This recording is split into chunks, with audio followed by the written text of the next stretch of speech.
बहुत बहुत धन्यवाद मान्यवर। अब मेरा विनम्र अनुरोध माननीय प्रधानमंत्री श्री नरेंद्र मोदी जी से कि आप विशिष्ट जनों की सभा को संबोधित करें एवं हम सभी का मार्गदर्शन करें।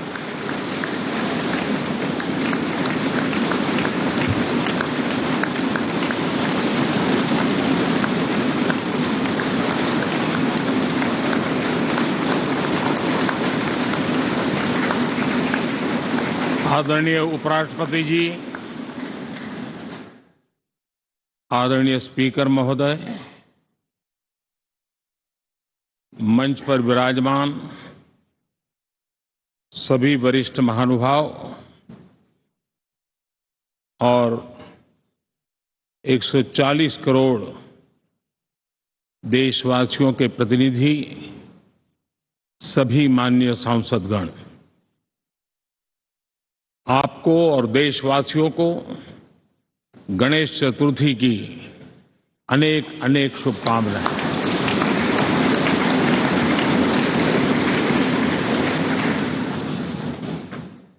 आज नए संसद भवन में हम सब मिलकर के नए भविष्य का श्री गणेश करने जा रहे हैं।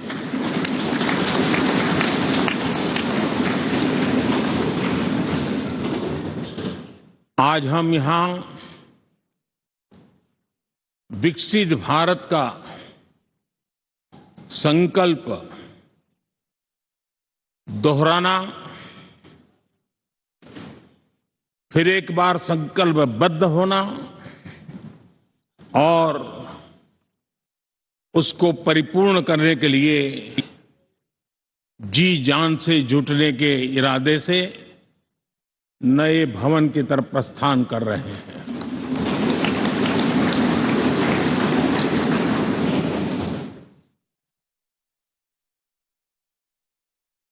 सम्माननीय सभागृह, ये भवन और उसमें भी ये सेंट्रल हॉल एक प्रकार से हमारी भावनाओं से भरा हुआ है। हमें भावुक भी करता है और हमें हमारे कर्तव्य के लिए प्रेरित भी करता है। आजादी के पूर्व ये खंड एक प्रकार से लाइब्रेरी के रूप में इस्तेमाल होता था, लेकिन बाद में संविधान सभा की बैठक यहां शुरू हुई और उन संविधान सभा की बैठकों के द्वारा गहन चर्चा विचारणा कर करके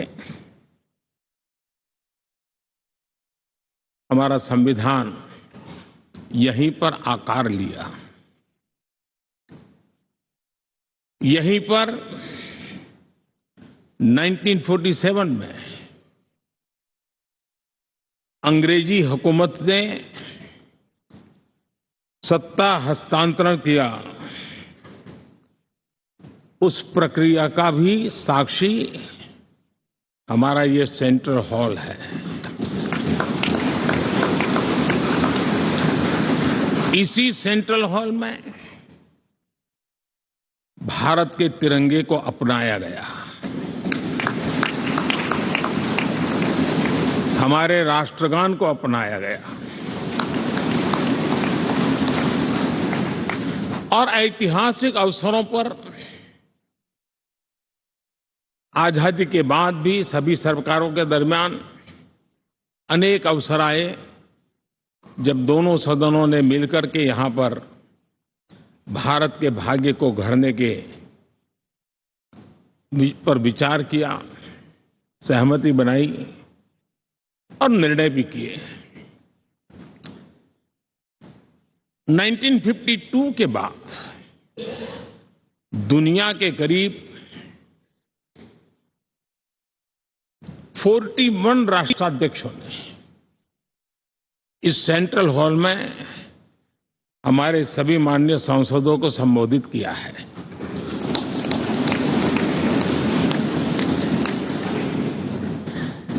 हमारे राष्ट्रपति महोदयों के द्वारा 86 बार यहां संबोधन किया गया है।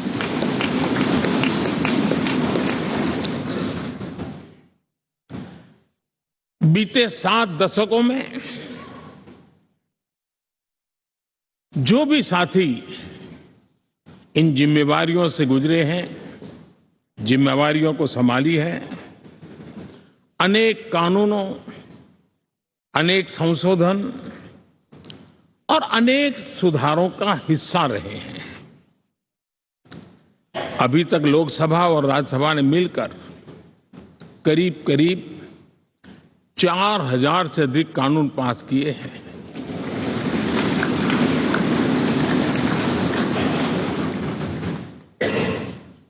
और कभी जरूरत पड़ी तो ज्वाइंट सेशन के माध्यम से भी कानून पारित करने की दिशा में रणनीति बनानी पड़ी और उसके तहत भी दहेज रोकथाम कानून हो, बैंकिंग सर्विस कमीशन बिल हो, आतंक से लड़ने के लिए कानून हो, ये संयुक्त सत्र में पास किए गए हैं, इसी गृह में पास किए गए। इसी संसद में मुस्लिम बहन बेटियों को न्याय की जो प्रतीक्षा थी, शाहबानो केस के कारण कुछ गाड़ी उल्टी पार्टी पर चढ़ गई थी। इसी सदन ने हमारी उस गलतियों को ठीक किया और 3 तलाक विरुद्ध कानून हम सब ने मिलकर के पारित किया। संसद ने बीते वर्षों में ट्रांसजेंडर को न्याय देने वाले कानूनों का भी निर्माण किया। इसके माध्यम से हम ट्रांसजेंडर के प्रति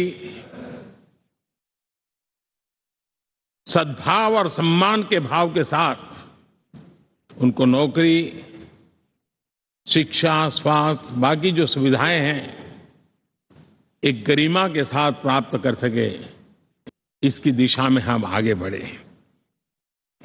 हम सभी ने मिलकर हमारे दिव्यांग जनों के लिए भी उनकी जरूरतों को देखते हुए, उनके एस्पिरेशंस को देखते हुए ऐसे कानूनों का निर्माण किया जो उनके लिए उज्जवल भविष्य की गारंटी बन रहे हैं। आर्टिकल 370 हटाने से लेकर वो विषय ऐसा रहा जो शायद ही कोई दशक ऐसा होगा कि चर्चा न हुई हो, चिंता न हुई हो और मांग न हुई हो। आक्रोश भी व्यक्त हुआ, सभागृह में भी हुआ, सभागृह के बाहर भी हुआ। लेकिन हम सबका सौभाग्य है कि हमें सदन में आर्टिकल 370 से मुक्ति पाने का, अलगाववाद, आतंकवाद के खिलाफ लड़ाई लड़ने का एक बड़ा महत्वपूर्ण कदम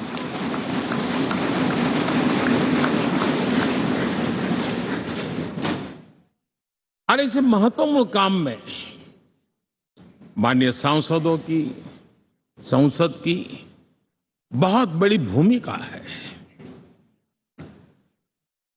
जम्मू कश्मीर में इसी सदन में निर्मित हुआ संविधान हमारे पूर्वजों ने दिया हुआ वो महामूल्य दस्तावेज जम्मू कश्मीर में लागू करते हैं तो इस मिट्टी को प्रणाम करने का मन करता है। आज जम्मू और कश्मीर शांति और विकास के रास्ते पर चलने के लिए प्रतिबद्ध हुआ है और नए उमंग, नए उत्साह, नए संकल्प के साथ जम्मू कश्मीर के लोग आगे बढ़ने का कोई मौका अब छोड़ना नहीं चाहते हैं। ये दिखाता है कि संसद के सदस्यों ने मिलकर के संसद के भवन में कितने महत्वपूर्ण काम किए हैं। माननीय सांसदगण, लाल किले से मैंने कहा था, यही समय है, सही समय है।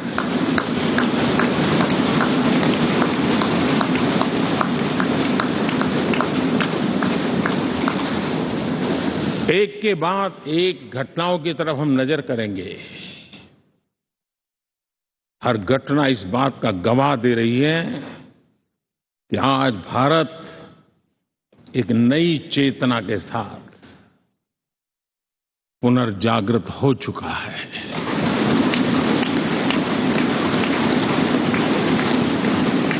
भारत नई ऊर्जा से भर चुका है और यही चेतना, यही ऊर्जा इस देश के कोटि कोटि जनों के सपनों को संकल्प में परिवर्तित कर सकती है और संकल्प को परिश्रम की पराकाष्ठा कर करके सिद्धि तक पहुंचा सकती है। ये हम देख सकते हैं।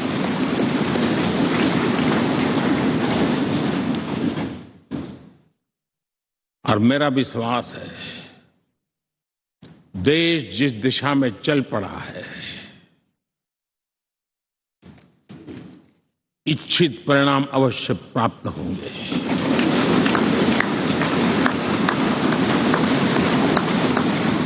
हम गति जितनी तेज करेंगे, परिणाम उतने जल्दी मिलेंगे।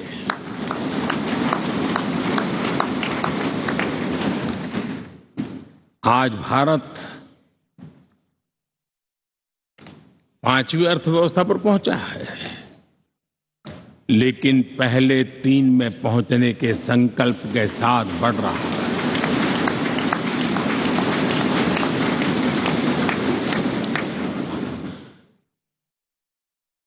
और मैं जिस स्थान पर बैठा हूं, जो जानकारियां प्राप्त होती है, उसके आधार पर विश्व के गणमान्य लोगों से बातचीत करता हूं, उसके आधार पर मैं बड़े विश्वास से कह रहा हूं, हम में से कुछ लोगों की निराशा हो सकती है, लेकिन दुनिया आश्वस्त है कि भारत टॉप 3 में पहुंच के रहेगा।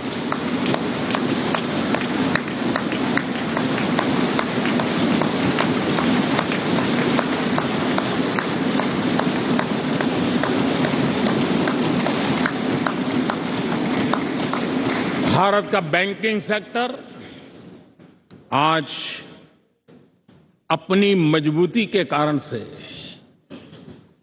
फिर एक बार दुनिया में सकारात्मक चर्चा का केंद्र बना हुआ है।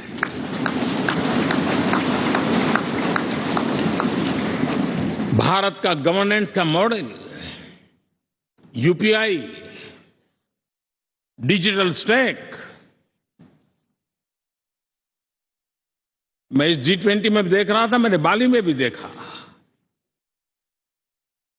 टेक्नोलॉजी की दुनिया को लेकर के भारत का नौजवान जिस प्रकार से आगे बढ़ रहा है, पूरे विश्व के लिए कौतुक भी है, आकर्षण भी है और स्वीकृति भी है।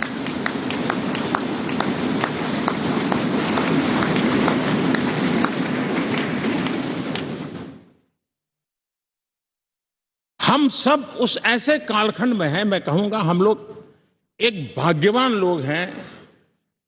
ऐसी भाग्यवान समय में हमें कुछ दायित्व निभाने का अवसर आया है और हमारा सबसे बड़ा भाग्य है कि आज इंडियन एस्पिरेशंस उस ऊंचाई पर हैं जो शायद पिछले 1000 साल में नहीं रहे होंगे।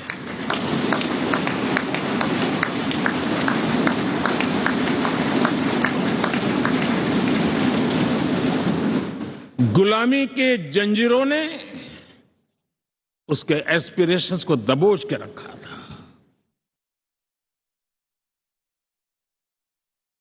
उसकी भावनाओं को तहस नहस कर दिया था।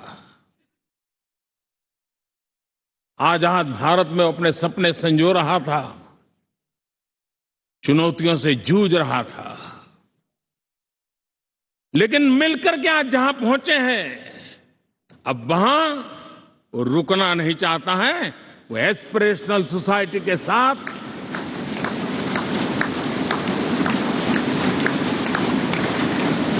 नए लक्ष्य गढ़ना चाहता है।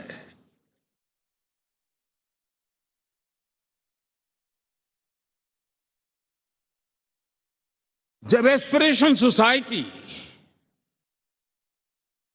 सपने संजोते ही हो, संकल्प लेकर के निकल पड़ी हो, तब पुराने कानूनों से मुक्ति पाकर नए कानूनों का निर्माण करके उज्जवल भविष्य के लिए एक मार्ग प्रशस्त करने का दायित्व हम सभी सांसदों का सविशेष होता है। संसद में बनने वाला हर कानून, संसद में होने वाली हर चर्चा, संसद से जाने वाला हर संकेत इंडियन एस्पिरेशन को बढ़ावा देने के लिए ही होना चाहिए। ये हम सबकी भावना भी है, कर्तव्य भी है और एक एक देशवासी की हमसे अपेक्षा भी है।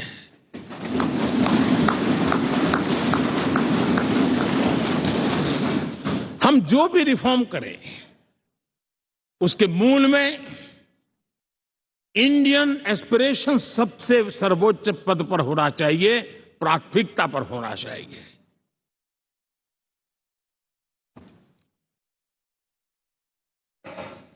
लेकिन मैं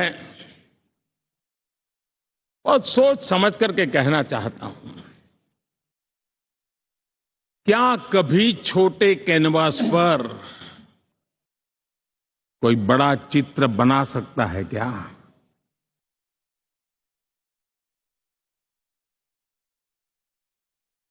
जैसे छोटे कैनवास पर बड़ा चित्र नहीं बन सकता, वैसे हम भी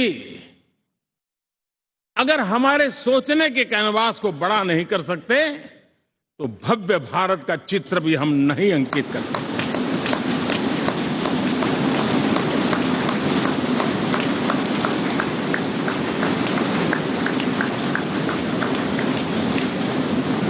पचहत्तर साल का हमारे पास अनुभव है। हमारे पूर्वजों ने जो कुछ भी रास्ते बनाए, उससे हमने सीखा है। हमारे पास एक बहुत बड़ी विरासत है। इस विरासत के साथ अगर हमारे सपने, हमारे संकल्प जुड़ जाए, हमारा सोचने का दायरा बदल जाए, हमारा कैनवास बड़ा हो जाए, तो हम भी उस भव्य भारत के चित्र को अंकित कर सकते हैं, उस तस्वीर का खाका खींच सकते हैं, उसमें रंग भरने का काम हम भी कर सकते हैं और आने वाली पीढ़ी को वो भव्य दिव्य मां भारती के हम उनको सुपुर्द कर सकते हैं। दोस्तों, अमृतकाल के 25 वर्षों में भारत को अब बड़े कैनवास पर काम करना ही होगा। अब हमारे लिए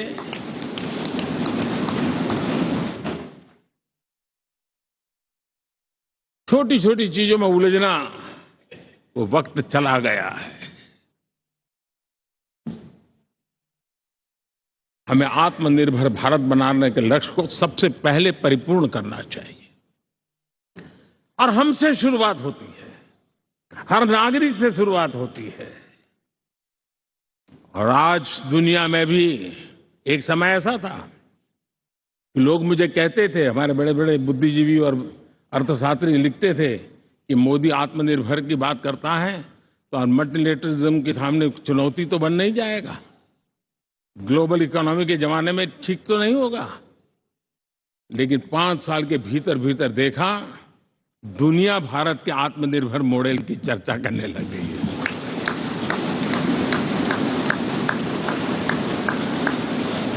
और कौन हिंदुस्तानी नहीं चाहेगा कि डिफेंस सेक्टर में आत्मनिर्भर हो, एनर्जी सेक्टर में हम आत्मनिर्भर हो, एडिबल ऑयल, क्या इस देश को आत्मनिर्भर नहीं होना चाहिए? कृषि प्रधान देश हम कहते हैं, खाने का तेल क्या अब देश बाहर से लाएगा? बहुत समय की मांग है कि हमें आत्मनिर्भर भारत को संकल्प को पूरा करना, ये हम सबका दायित्व है। उसमें दल आड़े नहीं आते हैं, सिर्फ दिल चाहिए, देश के लिए चाहिए।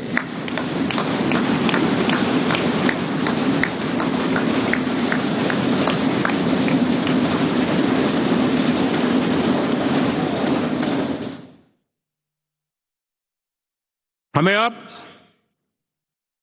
मैन्युफैक्चरिंग सेक्टर में दुनिया में सर्वश्रेष्ठ बनने की दिशा में ही कदम रखने होंगे। और मैंने एक बार लाल किले से कहा था, जीरो डिफेक्ट जीरो इफेक्ट। हमारे प्रोडक्ट में कोई डिफेक्ट ना हो, हमारी प्रक्रिया में पर्यावरण पर कोई इफेक्ट ना हो, ऐसा जीरो डिफेक्ट जीरो इफेक्ट वाला हमें दुनिया के सामने मैन्युफैक्चरिंग क्षेत्र में जाना हो। हमारे डिजाइनर,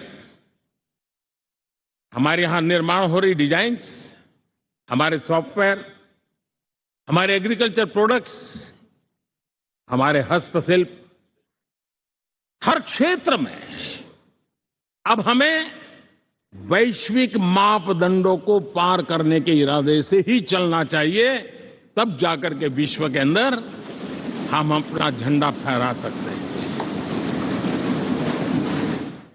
मेरे गांव में मेरा सबसे अच्छा माल हो, इतनी बात नहीं चलेगी। मेरे राज्य में मेरा सबसे अच्छा प्रोडक्ट नहीं चलेगा, मेरे देश में मेरा सबसे अच्छा प्रोडक्ट नहीं चलेगा, दुनिया में मेरा प्रोडक्ट सबसे अच्छा होगा, ये भाव हमें पैदा।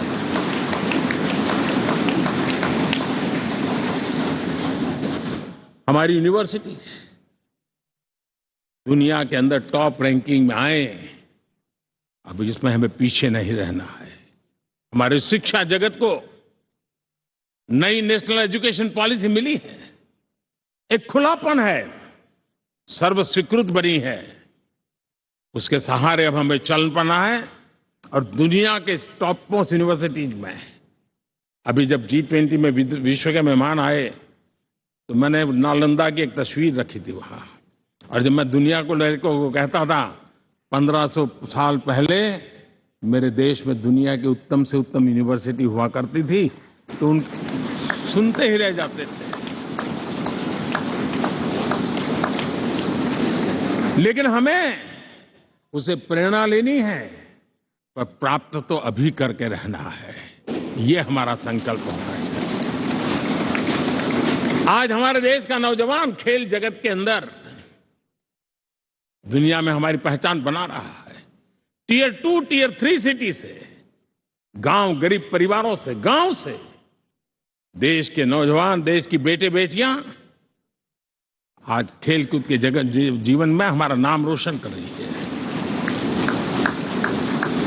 लेकिन देश चाहता है और देश का संकल्प होना चाहिए कि अब खेलकूद के हर पोडियम पे हमारा तिरंगा भी लहराता होगा।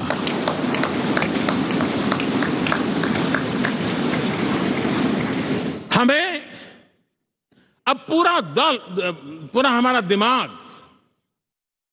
क्वालिटी पर फोकस करना ही होगा, ताकि हम विश्व की आशा अपेक्षाओं के अनुकूल और भारत के सामान्य मानव के जीवन में भी क्वालिटी ऑफ लाइफ के प्रति जो एस्पिरेशन बढ़ा है, उसको हम एड्रेस कर पाए।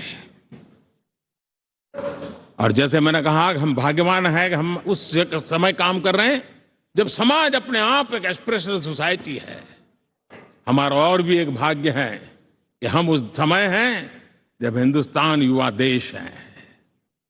हम दुनिया में सबसे ज्यादा जन आबादी वाला तो देश बने ही हैं, लेकिन सबसे बड़ी आबादी, उसमें भी सबसे युवा, ये पहली बार हुआ है।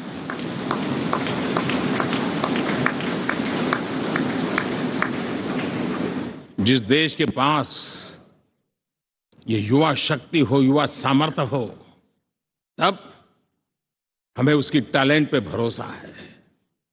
हमें उसकी संकल्प शक्ति पे भरोसा है, उसकी साहस में हमें भरोसा है। और इसलिए हम चाहते हैं कि दुनिया में भारत का युवा अग्रिम पंक्ति में नजर आना चाहिए, वो स्थिति पैदा होनी चाहिए। आज पूरी दुनिया को स्किल मैन पावर की बहुत बड़ी जरूरत है और भारत विश्व की इस आवश्यकता की पूर्ति के लिए अपने आप को सज्ज कर सकता है और उन आवश्यकताओं को पूरी कर करके दुनिया में अपनी एक जगह भी बना सकता है। और इसलिए विश्व में उनकी आवश्यकता के लिए किस प्रकार के मैन पावर की जरूरत है, किस प्रकार के उनको ह्यूमन रिसोर्स की जरूरत है, उस स्किल मैपिंग का काम भी चल रहा है और उस स्किल मैपिंग के अनुसार भारत के अंदर स्किल डेवलपमेंट की तरफ हम बल दे रहे हैं। और जितना ज्यादा हम स्किल डेवलपमेंट पर बल देंगे, भारत के नौजवानों का सामर्थ्य विश्व में अपना डंका बजाने में कोई कमी नहीं रखेगा। और हिंदुस्तानी जहां गया है उसने अच्छाई की छाप छोड़ी है, कुछ कर गुजरने की छाप छोड़ी है। ये सामर्थ्य हमारे अंदर पहले से पड़ा हुआ है और हमारे पहले जो लोग गए हैं उन्होंने इससे छवि भी बना के रखी हुई है। आपने देखा होगा पिछले दिनों करीब 150 नर्सिंग कॉलेज एक साथ खोलने का निर्णय किया। पूरे दुनिया में बहुत बड़ी रिक्वायरमेंट है नर्सिंग की। हमारी बहन, हमारी बेटियां, हमारे बेटे उस क्षेत्र में दुनिया में पहुंच सकते हैं, आसानी से पहुंच सकते हैं। पूरे विश्व की जरूरत है और ये तो मानवता का काम है जिसमें हम पीछे नहीं रहेंगे। आज मेडिकल कॉलेजेस का इतना व्यापक रूप से निर्माण, देश की आवश्यकता तो पूरी करनी ही करनी है, दुनिया की आवश्यकताओं में भी योगदान दे सकते हैं। कहने का तात्पर्य यही है, हर छोटी चीज पर बारीकी से ध्यान देते हुए, उस पर अपना ध्यान केंद्रित करते हुए हमें आगे बढ़ना है। हमें भविष्य के लिए सही समय पर सही फैसले भी लेने होते हैं। हम फैसलों को टाल नहीं सकते। हम राजनीतिक लाभ नुकसान के गणा भाग के अंदर अपने आप को बंधी नहीं बना सकते हैं। हमें तो देश के एस्पिरेशन के लिए हिम्मत के साथ नए निर्णय करने होते हैं। आज सोलर पावर के सफल मूवमेंट्स हमारी भावी पीढ़ी के लिए एनर्जी क्राइसिस से मुक्ति की गारंटी दे रहा है। आज मिशन हाइड्रोजन आने वाले दिनों में जो एनवायरमेंट की चिंता है, जो टेक्नोलॉजी में बदलाव आ रहा है, उसके समाधान का रास्ता देने का सामर्थ्य रखती है। आज हमारा सेमीकंडक्टर जिस प्रकार से जीवन चलाने में हमारे हृदय की जरूरत रहती है, वैसे ही आज हमारी टेक्नोलॉजी चिप्स के बिना चल नहीं सकती और सेमीकंडक्टर उसके लिए बहुत अनिवार्य है। उस दिशा में हम आगे जाकर के इलेक्ट्रॉनिक मैन्युफैक्चरिंग में कोई रुकावट ना आए और जीवन कहीं अटक न जाए, उसलिए एक बहुत बड़ी मात्रा में हम काम कर रहे हैं। जल जीवन मिशन, हर जिले में 75 अमृत सरोवर, हमारी भावी पीढ़ी को, हमारे बच्चे उनको कभी पानी के बिना तरसना न पड़े, इसकी चिंता हम आज कर रहे हैं। विश्व के बाजार में हमारा हर व्यापार कारोबार पहुंचे, कॉम्पिटिटिव ताकत के साथ खड़ा रहे, लॉजिस्टिक सिस्टम को और अधिक कम खर्च वाला बनाना, एफिशिएंट बनाना, उस दिशा में हम बहुत नीतियां लेकर के चल रहे हैं। आज समय की मांग है कि भारत का एक ऐसा भारत का हम निर्माण करें। नॉलेज, इनोवेशन, ये समय की मांग है और दुनिया में हमें अग्रिम पंक्ति में जाने का ये रास्ता भी है। और इसलिए पिछले हमने समय नेशनल एजुकेशन पॉलिसी के साथ साथ टेक्नोलॉजी के बढ़ावे के लिए हमने रिसर्च और इनोवेशन का एक कानून भी पारित किया है, ताकि हमारे देश के नौजवानों को इस इनोवेशन के और चंद्रयान 3 की सफलता के बाद देश के नौजवानों के मन में विज्ञान की तरफ आकर्षण बढ़ रहा है। हमें मौका गंवाना नहीं है। हमारी युवा पीढ़ी को हमने रिसर्च और इनोवेशन के लिए पूरे अवसर देने हैं और इस इकोसिस्टम को बनाने के लिए हमने एक उज्जवल भविष्य के निर्माण की नींव रखी है। आदरणीय बंधुगण, सामाजिक न्याय ये हमारी पहली शर्त है। बिना सामाजिक न्याय, बिना संतुलन, बिना समभाव, बिना समत्व हम इच्छित परिणामों को घर के भीतर प्राप्त नहीं कर सकते। लेकिन सामाजिक न्याय की चर्चा बहुत सीमित बन के रह गई। हमें उसको व्यापक रूप में देखना होगा। हम किसी गरीब को कोई सुविधा दें, किसी समाज में दबे कुचले व्यक्ति को कोई सुविधा दें, वो तो सामाजिक न्याय की एक प्रक्रिया है। लेकिन उसके घर तक पक्की सड़क बन जाए ना, वो भी सामाजिक न्याय के लिए उसको मजबूती देती है। उसके घर के नजदीक में बच्चों के लिए अगर स्कूल खुल जाए तो वो भी उसको सामाजिक न्याय की मजबूती देती है। उसको बिना खर्च अगर आरोग्य में समय की जरूरत पड़े वो मिले, तब जाकर के सामाजिक न्याय की मजबूती मिलती है। और इसलिए जिस प्रकार से समाज व्यवस्था में सामाजिक न्याय जरूरत है, वैसा ही राष्ट्र व्यवस्था में सामाजिक न्याय की आवश्यकता है। अब देश का कोई हिस्सा पीछे रह जाए, अविकसित रह जाए, ये भी सामाजिक न्याय के खिलाफ है। दुर्भाग्य से देश का पूर्वी इलाका, भारत का पूर्वी भाग जो समृद्धि से भरा हुआ है, लेकिन वहां के नौजवानों को रोजगार के लिए दूसरे इलाके में जाना पड़ रहा है। ये स्थिति हमें बदलनी है। हमारे देश के उस पूर्वी भाग को, इलाका को समृद्ध बना करके सामाजिक न्याय की मजबूती भी हमने देनी है। असंतुलित विकास, शरीर कितना भी स्वस्थ क्यों न हो, लेकिन एक उंगली को भी अगर लकवा मार गया है तो शरीर स्वस्थ नहीं माना जाता है। भारत कितना ही समृद्ध हो, लेकिन कोई अंग उसका दुर्बल रह जाए तो भारत समृद्धि में पीछे है, मानना पड़ेगा। और इसलिए हम सर्वांगीण विकास के पक्ष में, सामाजिक न्याय की उस ऊंचाई को प्राप्त करने के पक्ष में, दिशा में हमें आगे बढ़ना है। चाहे पूर्वी भारत हो, चाहे नॉर्थ ईस्ट हो, हमें उन चीजों को प्राप्त करना। और उसी लिए जो रणनीति कितनी सफल हुई है, 100 एस्पिरेशनल डिस्ट्रिक्ट पर विशेष काम किया, नौजवान अफसरों को लगाया गया, एक स्ट्रेटेजी बनाई गई। आज दुनिया उस मॉडल की चर्चा कर रही है और आज 100 डिस्ट्रिक्ट, देश के कोने कोने में जो पीछे माने जाते थे, उसको बोझ मान लिया गया था।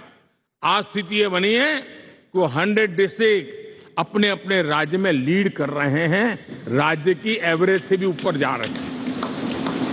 और इस सफलता को देख करके, सामाजिक न्याय की इस भावना को मजबूत करते हुए 100 डिस्ट्रिक्ट में से आगे बढ़ करके अब जमीनी स्तर पर ले जाने के लिए 500 ब्लॉक तक उनको एस्पिरेशनल डिस्ट्रिक्ट ब्लॉक के नाते आइडेंटिफाई करके उसको मजबूती करने देने का काम चल रहा है।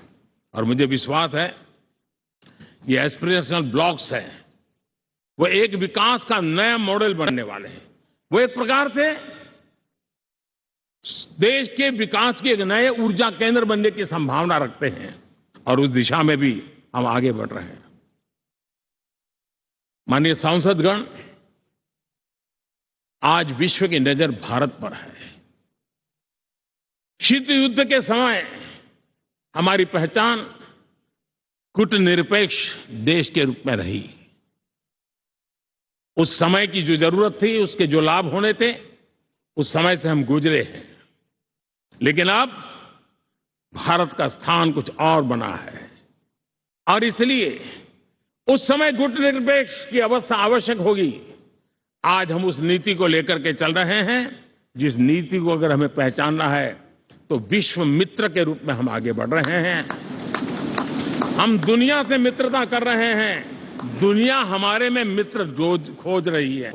ये शायद विश्व में एक भारत ने और दूरी नहीं, हो सके उतनी निकटता, उस रास्ते पर चल करके भी हम अपने विश्व मित्र के रूप में भाव आज सफलतापूर्वक आगे बढ़ा रहे हैं और मुझे लगता है कि इसका लाभ आज भारत को हो रहा है। भारत आज दुनिया के लिए एक स्टेबल सप्लाई चेन के रूप में उभर रहा है और आज विश्व की ये जरूरत है और उस आवश्यकता की पूर्ति करने का काम G20 में भारत ग्लोबल साउथ के आवाज बनकर के उभरा है। ये बीज G20 समिट में जो बीज बोया गया है, मेरे देशवासी आने वाले समय देखेंगे कि वो ऐसा वटवृक्ष बनने वाला है, ऐसा वटवृक्ष बनने वाला है, विश्वास का ऐसा वटवृक्ष बनने वाला है जिसकी साया में आने वाली पीढ़ियां सदियों तक एक गर्व के साथ अपना सीना तान करके खड़ी रहेगी, ये मुझे विश्वास है।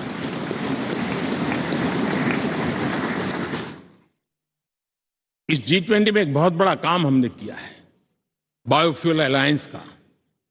हम विश्व के नेतृत्व करते रहे, दिशा दे रहे हैं और विश्व को बायोफ्यूल अलायंस में दुनिया के सभी देश देखते ही देखते उसकी सदस्यता ले रहे थे और एक बहुत बड़ा आंदोलन खड़ा होने जा रहा है और जिसका नेतृत्व ये हमारा भारत कर रहा है। छोटे छोटे महाद्वीप, उनके साथ भी आर्थिक कॉरिडोर बनाने की दिशा में हमने बड़ी मजबूती के साथ कदम उठाए हैं। आदरणीय बंधुगण, आदरणीय उपराष्ट्रपति जी, आदरणीय स्पीकर महोदय, आज हम यहां से विदाई लेकर के नए भवन में जा रहे हैं, संसद के नए भवन में बैठने वाले हैं और ये शुभ है, गणेश चतुर्थी के दिन बैठ रहे हैं।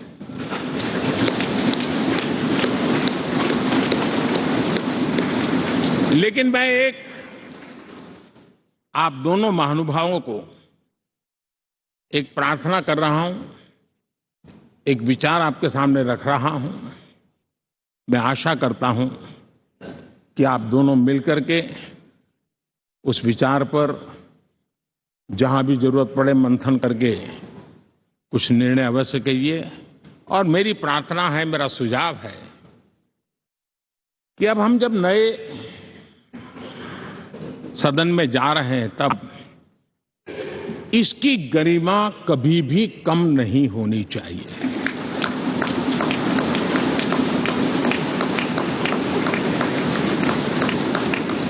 इसे सिर्फ पुरानी पार्लियामेंट कहकर के छोड़ दें, ऐसा नहीं होना चाहिए।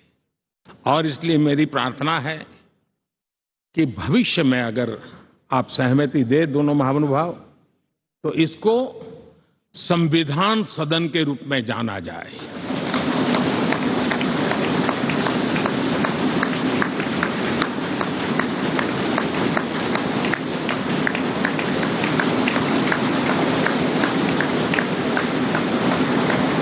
ताकि ये हमेशा हमारे रक्षा के लिए हमारी जीवन प्रेरणा बनी रहेगी। और जब संविधान सदन कहेंगे तब उन महापुरुषों का याद भी उसके साथ जुड़ जाएगी जो कभी संविधान सभा में यहाँ बैठा करते थे, गणमान्य महापुरुष बैठा करते थे। और इसलिए भावी पीढ़ी को ये तोहफा भी देने का अवसर हमें जाने नहीं देना चाहिए। मैं फिर एक बार इस पवित्र भूमि को प्रणाम करता हूं। यहां पर जो तपस्या हुई है, जन कल्याण के लिए संकल्प हुए हैं, इसको परिपूर्ण करने के लिए 7 दशक से भी अधिक समय से जो पुरुषार्थ हुआ है, उन सबको प्रणाम करते हुए मैं मेरी वाणी को विराम देता हूं और नए सदन के लिए आप सबको शुभकामनाएं देता हूं। बहुत बहुत धन्यवाद।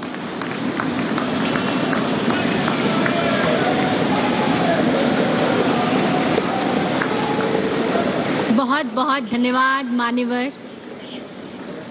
अब मेरा विनम्र निवेदन